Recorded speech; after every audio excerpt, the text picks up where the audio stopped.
Studies dating back nearly a century noted a striking finding. If you take young, healthy people and split them up into two groups, half on a fat-rich diet and the other half on a carb-rich diet, within just 2 days, this is what happens. The glucose intolerance skyrockets in the fatty diet group.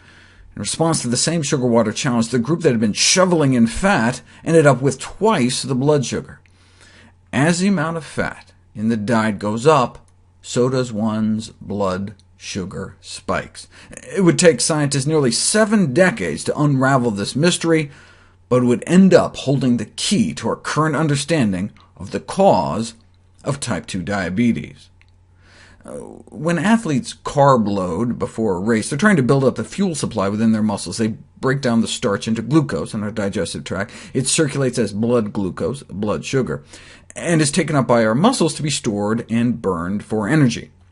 Blood sugar, though, is like a vampire. It needs an invitation to come into our cells, and that invitation is insulin. Here's a muscle cell. Here's some blood sugar outside, waiting patiently to come in. Insulin is the key that unlocks the door to let sugar in our blood enter the muscle cell. When insulin attaches to the insulin receptor, it activates an enzyme, which activates another enzyme, which activates 2 more enzymes, which finally activates glucose transport, which acts as a gateway for glucose to enter the cell. So insulin is the key that unlocks the door into our muscle cells. What if there was no insulin, though?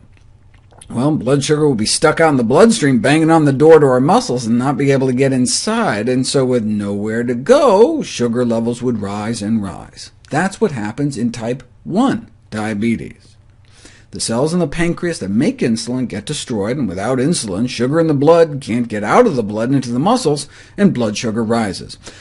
But there's a second way we could end up with high blood sugar.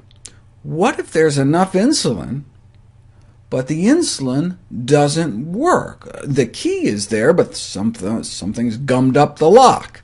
This is called insulin resistance. Our muscle cells become resistant to the effect of insulin. What's gumming up the door locks in our muscle cells, preventing insulin from letting sugar in? Fat. What's called intramyocellular lipid, fat inside our muscle cells. Fat in the bloodstream can build up inside the muscle cell, creating toxic fatty breakdown products and free radicals that can block the signaling pathway process.